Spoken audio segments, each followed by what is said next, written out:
Hey everyone, it's George from Blockchain DXB and today's the 8th of August 2024. Now look guys, the impact of KAMALA crash on the 5th of August is still evident because the prices of Bitcoin and cryptocurrencies did actually pump up, but it has gone down marginally as well. So in today's episode, we'll definitely take a deep dive into the global cryptocurrency snapshot. Now what has happened guys, because of that, a lot of institutions are actually buying the dip, and in today's episode, I'll definitely go ahead and run through some numbers. And the CEO of Binance guys did actually mention something really unique via Twitter. What he actually said, that since the last 24 hours, over $1.2 billion has flown into Binance. But what I'd really recommend you to do is, guys, keep a track on what is going on so far as the volume of stablecoins is concerned. And as I mentioned in the episode that I released yesterday, if the volume of stablecoins is somewhere between the $140 billion mark, that would be a great sign. But unfortunately, guys, the volume in stablecoins are definitely not that great. So when we look at the global cryptocurrency snapshot, we'll definitely go ahead and touch base on that. Now in the world of Bitcoin, guys, we do have some really interesting update, and looks like some developers, they want to go ahead and add DeFi and smart contracts as well. Now look guys, so far as Bitcoin is concerned, the only reason why all these things are possible is because of two upgrades that did actually take place in Bitcoin, that is Taproot and now Signature. Now really I'm not sure if it is a great idea to have DeFi and smart contracts, but nonetheless guys, I'll definitely go ahead and discuss what are the intentions of developers. Now one trend guys which I've been observing since the past few weeks, there are quite a lot of hacks and exploits, particularly in the world of cryptocurrencies, isn't it?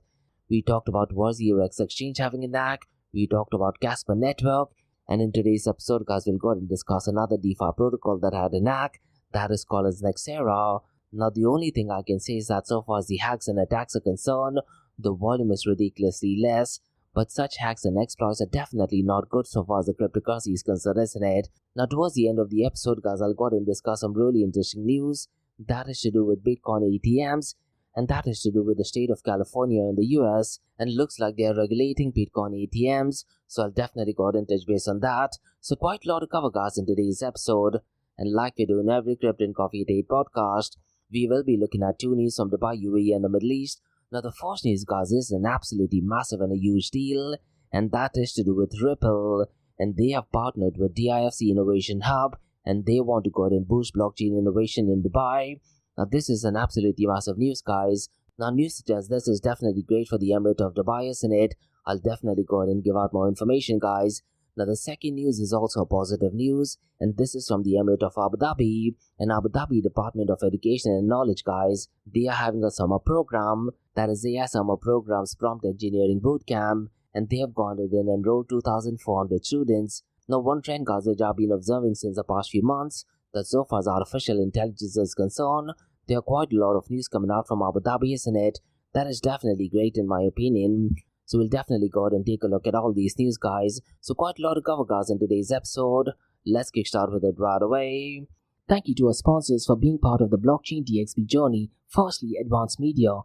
Advanced Media guys is the largest distributor of professional video, photo, broadcast and cinematic equipment and accessories in the Middle East and MENA region. With over 2 decades of experience, Advanced Media is now the largest distributor in the Middle East, representing more than 100 recognizable brands, including brands such as Zeiss, DJI, Hasselblad, Red and Rode. As a matter of fact guys, the very mic that I'm recording is being sponsored by Advanced Media as well, and Advanced Media has showrooms in Saudi Arabia and services as well. Looks like they're definitely taking the Middle East by storm, and here's the beautiful thing guys, they're taking corporate social responsibility very seriously, and they're focusing on 3 P's, that is people, planet and prosperity. Now listen guys, if you do want to find out more information regarding the statement of corporate social responsibility, check out the website, that is www.amt.tv.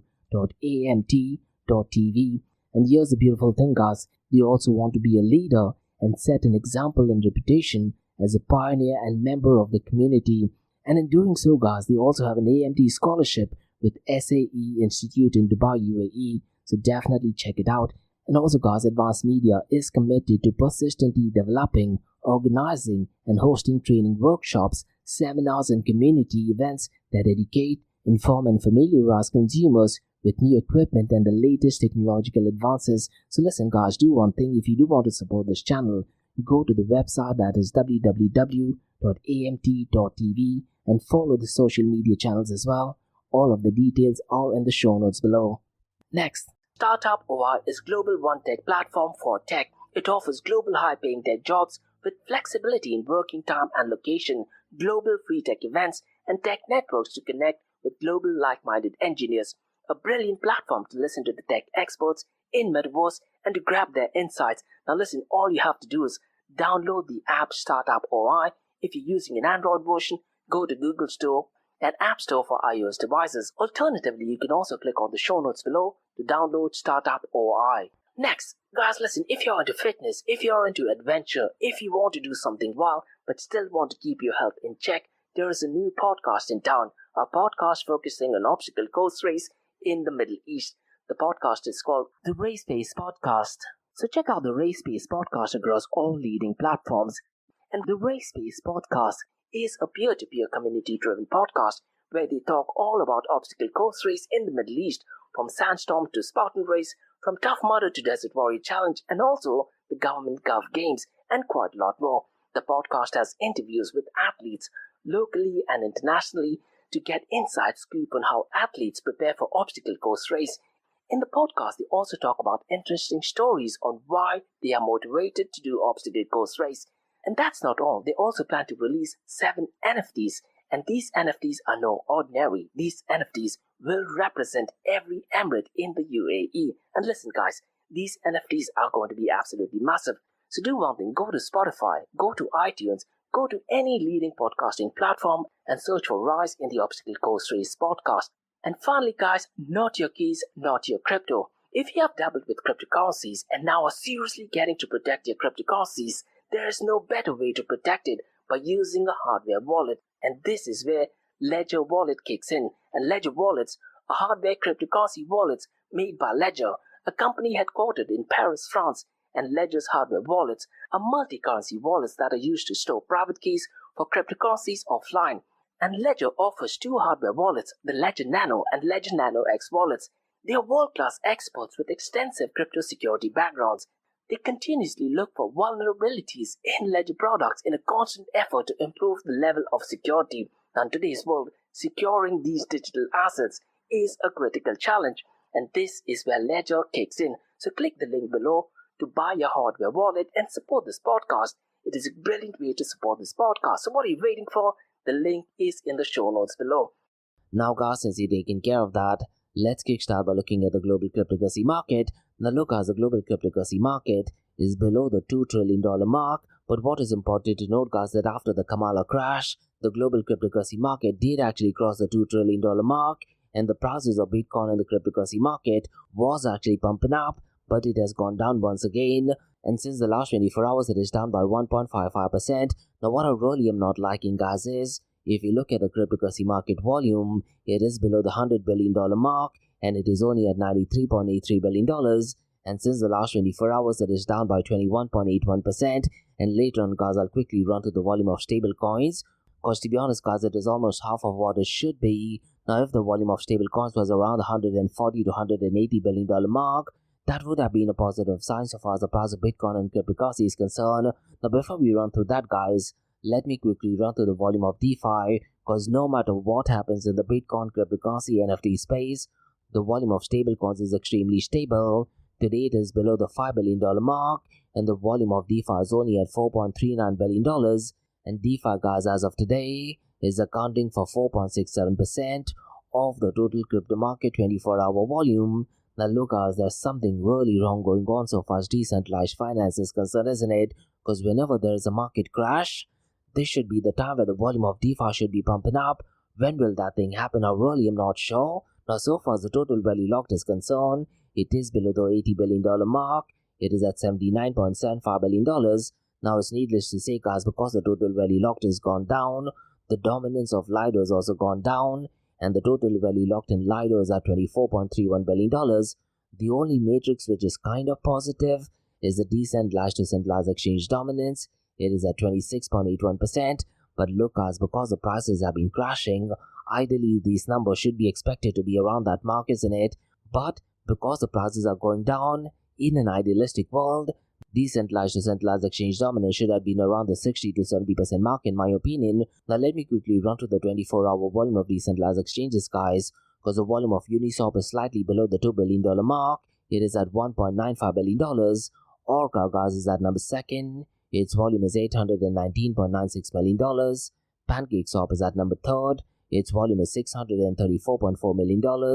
Radium, guys, is at number 4th. Its volume is $581.72 million. And Filecoin Finance, its volume is $446.55 million. Now let me quickly run through the volume of stablecoins, guys, because as I mentioned earlier, ideally the volume should have been around the $140 to $180 billion mark. This would mean that people are parking a lot of the cryptocurrencies onto stablecoins, isn't it? Unfortunately, guys, it is only at $87.92 billion. Now look, guys, because over $700 billion has wiped off from the cryptocurrency market, this definitely does not seem to be a positive number, isn't it? And stablecoins, guys, as of today is accounting for 91.71% of the total crypto market 24-hour volume. Now so far as Tether USDT's volume is concerned, it is business as usual. It is at $69.76 billion. Circle USDC, guys, is at number 2nd. Its volume is $8.73 billion in FDUSD. Its volume is $8.60 billion. Now it's going to be really interesting to see, guys, how the market reacts this particular weekend. I wouldn't be surprised if there is a downtrend so far as the price of Bitcoin and cryptocurrency is concerned. So let's see, guys, how this narrative plays out. Now let me quickly run to the market cap, 24-hour trading volume and dominance between Bitcoin and Ethereum. Now yesterday, guys, the market cap of Ethereum was exactly at $300 billion mark, but it has gone down to $287 billion. So it looks like people are dumping a lot of the Ethereum, isn't it? Now so far as the market cap of Bitcoin is concerned, it is at $1.10 trillion. Now if you look at the 24-hour trading volume, guys, Bitcoin's 24-hour trading volume in comparison to yesterday has actually gone up. Today it is at $40.87 billion, whereas Ethereum's 24-hour trading volume is $23.46 billion.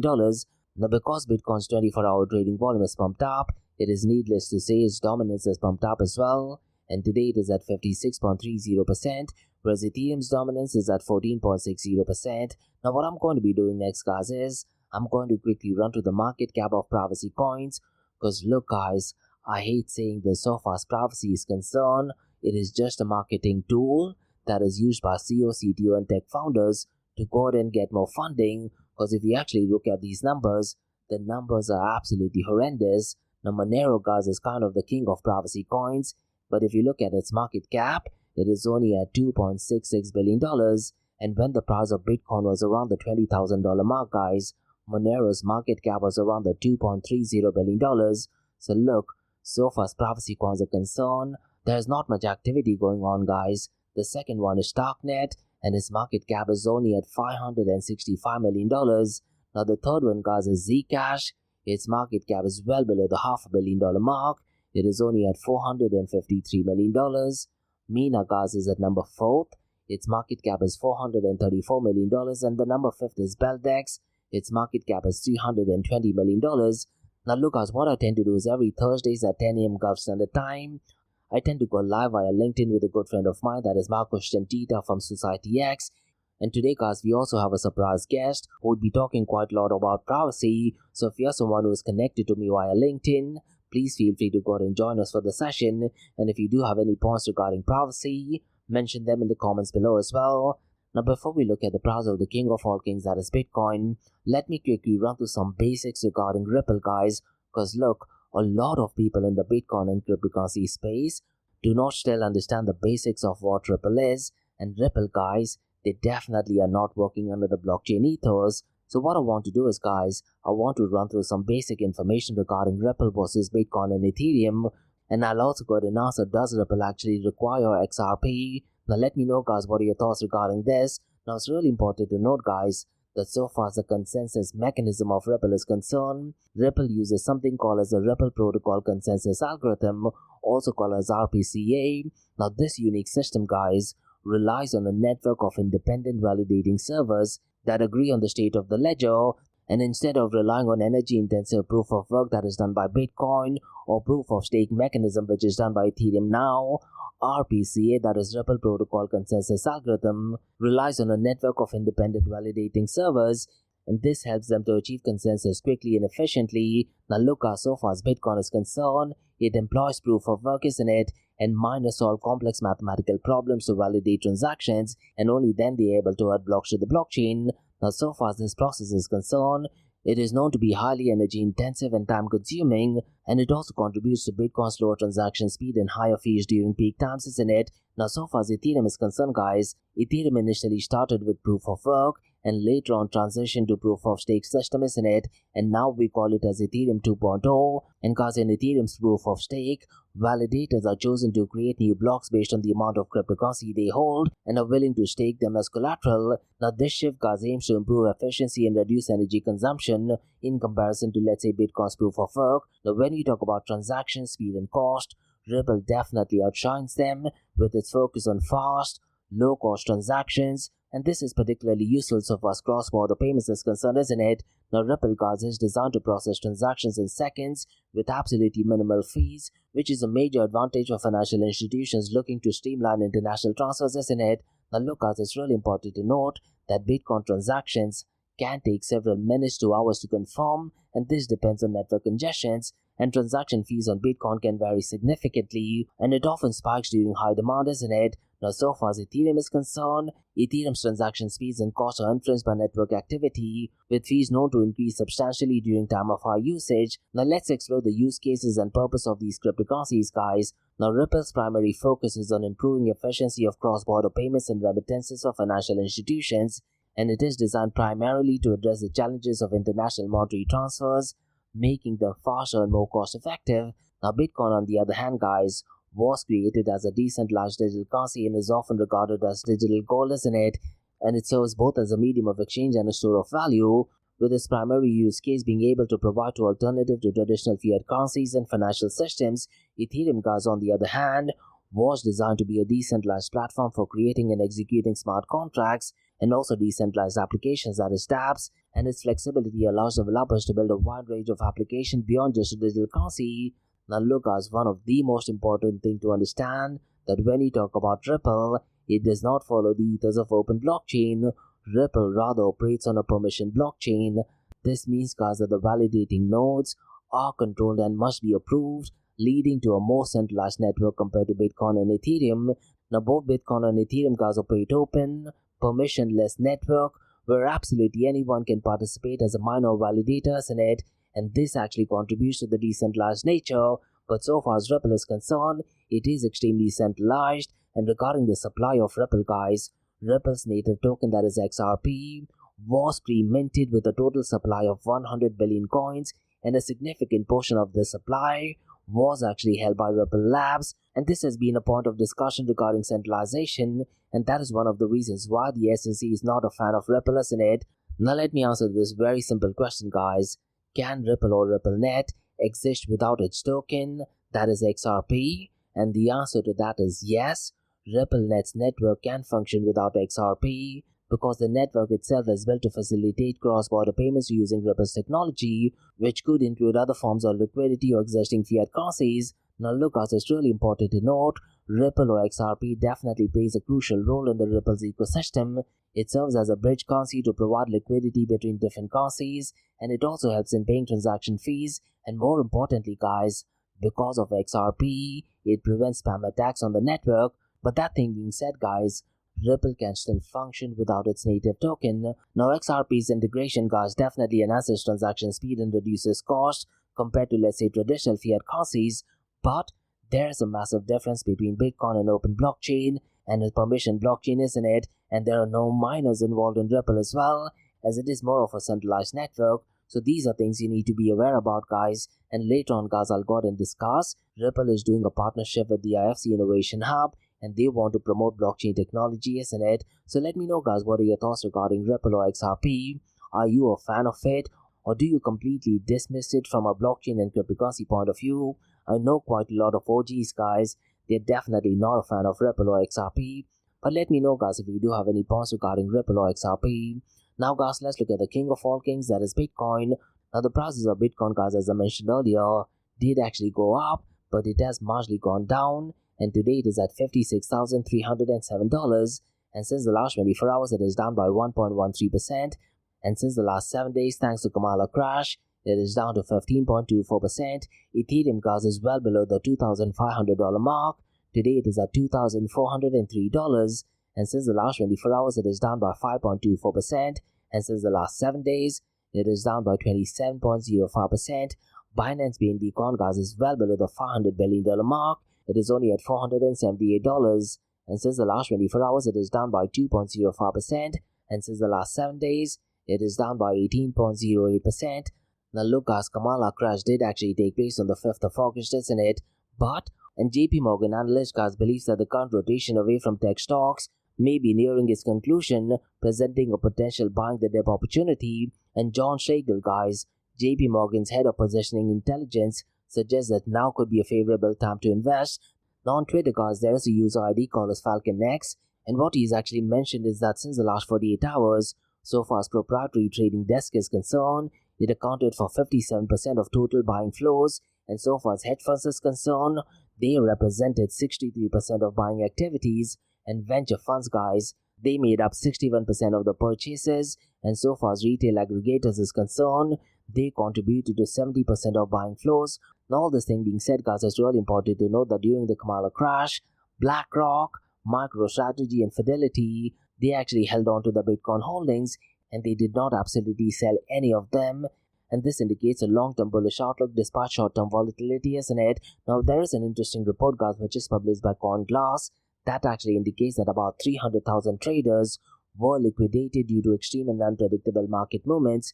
Now, regarding Binance, guys, the new CEO of Binance, that is Richard Teng, did actually announce that DeFi Llama reported Binance had a net inflow of $1.2 billion since the last 24 hours.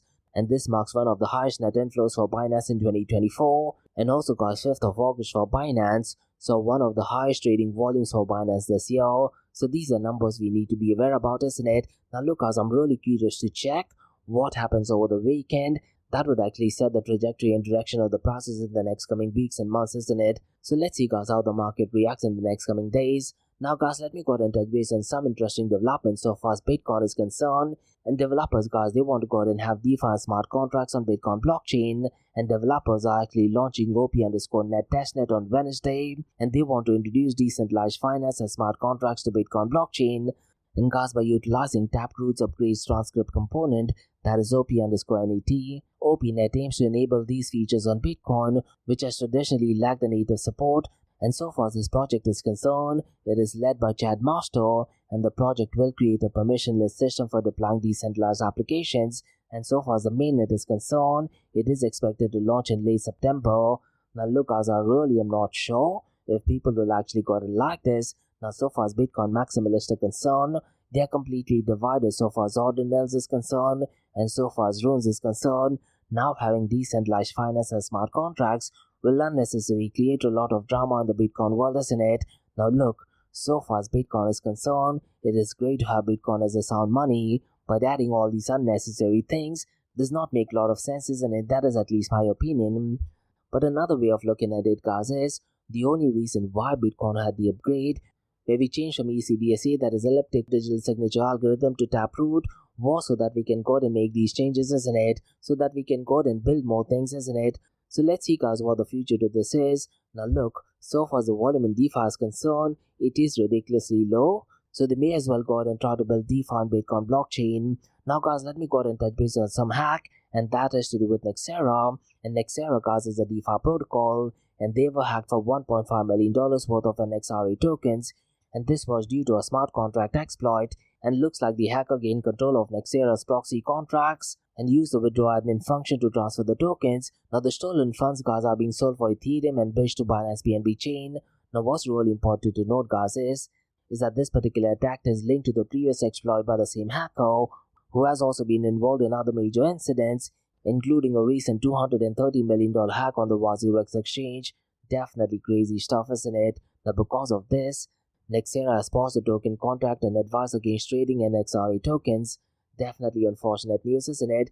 Now regarding the Bitcoin 2024 Nashville conference guys, there was apparently a criminal present as well, and the criminal goes by the name as Heather Morgan, who's a self-styled social engineer and flamboyant rapper, also known by her alter ego known as Rizal Khan. And a lot of the Bitcoin OGs were actually curious as to why she was present at the event, and Jameson Lopp, a Bitcoin developer and co-founder of Bitcoin custody firm KASA, found her presence extremely suspicious, and he did actually advise Bitcoin event organizers to regard her as a threat and deny her entry. So this is kind of like a movie scene, isn't it? I'm pretty much sure, guys, her character and her role in real life will be part of a movie or Netflix series, I guess. Now, guys, let's go ahead and discuss some news from the communist state of California. And Andy Pickett, the chief administrative officer of the county of Butte, spoke about the ongoing efforts towards regulating Bitcoin ATMs. Now, the official link, guys, is in the show notes below. And California is tightening regulations on Bitcoin ATMs, and they're doing that to combat fraud and boost transparency. And new state laws will cap deposits of $1,000 per day, mandate receipts, and require operator disclosure as well. And this will take effect from July of 2025. And Bitcoin ATMs will face stricter regulations akin to banks, including licensing, asset disclosures, audits, fingerprinting, reporting of legal crimes. And according to the article, guys, they are aiming to tackle problems without actual local ordinances. So let me know, guys, what are your thoughts regarding this? Now look, guys, in the communist state of California, a lot of regulations are actually taking place, isn't it? So these were the news, guys, on the cryptocurrency and blockchain world. Now let's look at two news from Dubai, UAE and the Middle East. And both the news, guys, are positive news in my opinion. The first one is an absolutely massive news. And Ripple, they are partnering with the IFC Innovation Hub, and they want to go ahead and boost blockchain innovation in Dubai. So let me go ahead and give out more information regarding this news, guys. Because the collaboration aims to leverage Ripple's expertise in blockchain and crypto solutions to drive technological advancement. Now what is a bit crazy, guys, is Ripple does not use blockchain technology, isn't it? But nonetheless, guys, the IFC Innovation Hub is recognized as the largest innovation community in the region, supporting a wide array of tech firms and innovators. And the innovation community, guys, comprises of more than 1,000 growth stage tech firms, innovation companies, digital labs, venture capital funds, and quite a lot more. And this partnership targets early stage companies and scale ups to help them adopt and integrate blockchain technology, and efforts are being made to introduce blockchain solutions to traditional large strategic institutions and explore the potential use cases as well.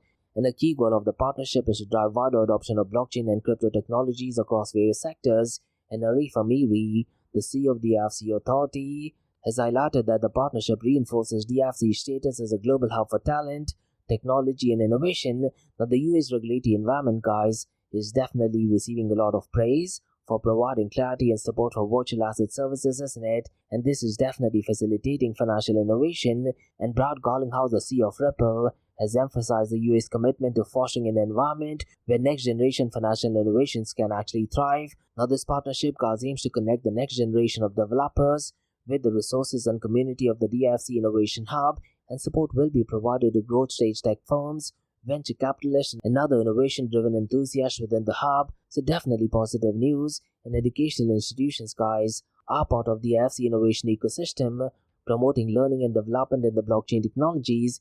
And the DFC, guys, aims to solidify its position as a leading global hub for talent, technology, and regulatory excellence in finance. And the strategic goals include enhancing the ecosystem with a world-class regulatory jurisdiction to drive financial innovation forward. And Ripple's collaboration with the IFC is definitely seen as a significant step in advocating the future of finance through innovative technologies. And this partnership, guys, seeks to accelerate the adoption of blockchain technology across the region, benefiting diverse industries. And Ripple and the IFC are committed to building a robust ecosystem that supports talent development and also technological progress in finance. So definitely brilliant move. Now what is a bit bizarre and crazy, guys, is that Ripple, which does not technically use blockchain technology, they are the ones who are going to go ahead and educate people on blockchain technology. It kind of does not make any sense, isn't it? But nonetheless, guys, definitely a positive development. Now, guys, let's go ahead and discuss the second news, and this is to do with the Emirate of Abu Dhabi and the Abu Dhabi Department of Education and Knowledge. They are launching an AI summer program, Prompt Engineering Bootcamp, and they have enrolled 2,400 students. So let me go ahead and give out more information regarding this. Because the Abu Dhabi Department of Education and Knowledge is collaborating with 42 Abu Dhabi, which is another firm, and also with Mohammed bin Zayed University of Artificial Intelligence, and also Majalis Abu Dhabi for AI Summer Program. Now, the AI Summer Program, guys, is designed for 2,400 students from grades from 9 to 12. Now, the programs, guys, are available for students from public, private, and charter schools across Abu Dhabi, and the primary goal is to inspire students to lead in transforming industries through artificial intelligence technologies And the curriculum, guys, covers fundamentals of generative AI, real-life applications and ethical considerations, and students will explore new AI concept development to foster creativity and innovation. And the program, guys, also guides students in exploring various career paths within the AI industry. And His Excellency Mubarak Hamad Al-Mary emphasizes the importance of preparing students for evolving AI landscape, and the collaboration with leading institutions ensure top-tier AI training for Abu Dhabi youth. Now, the Generative AI and Prompt Engineering Bootcamp, guys, offers hands-on learning experience to enhance problem-solving skills, and students will work collaboratively to develop AI solutions with their peers. And the bootcamps are offered in two formats over 4 weeks, a full-day bootcamp and also a 2-hour session as well. Now, the full-day bootcamp, guys, is held in 6 schools across Abu Dhabi, Al Ain and Al Dhafra, and this bootcamp focuses on advanced techniques, including fine-tuning language models for optimal output quality. And the full-day format, guys, includes 3 training sessions per day using beginner-friendly AI tools, and the 2-hour session is in collaboration with Majalis Abu Dhabi and are offered in 28 locations and target UAE nationals. And these shorter sessions, guys, emphasize AI fundamentals and real-life applications through interactive group exercises. And a 5-day summer program is in collaboration with Mohammed bin Zayed University of Artificial Intelligence, and it is available for students in grade 11 and above. And they will be covering AI applications like film production, generative AI, responsible AI, and sustainable reach. Definitely positive news. So both the news, guys, in today's episode are definitely deal breakers in it. So let me know, guys, what are your thoughts regarding this. And these were the news, guys, on the cryptocurrency, blockchain, and artificial intelligence world from Blockchain DXB. In case if you like listening to this podcast, please click on the follow button, give it a 5-star rating, and share the word across. And guys, please feel free to go and check out my website, that is www.blockchaindxb.com. It is packed with loads of information in the world of Bitcoin, cryptocurrencies, NFTs, central bank digital currencies, metaverse, and even artificial intelligence. Now for the next few minutes is going to be an Ask Me Anything series, where you listeners can ask any questions regarding Bitcoin, blockchain, beyond blockchain, cryptocurrencies, NFTs, DeFi, and metaverse. So let's kick start with the Ask Me Anything series.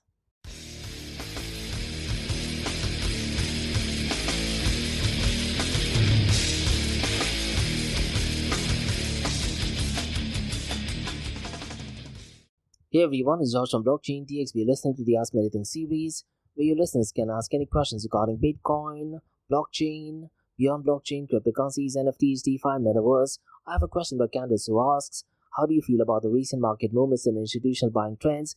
Now, regarding your first part of the question, Candace, regarding market movements, what I'd really recommend you to do is, I have released a standalone episode where I went ahead and gave my thoughts as to why the stock market crashed and why the cryptocurrency market collapsed. Now look, I tend to look at information from first source, but maybe if I'm incorrect, go ahead and listen to the episode and mention them in the comments. Now according to me, Candace, the market completely went down.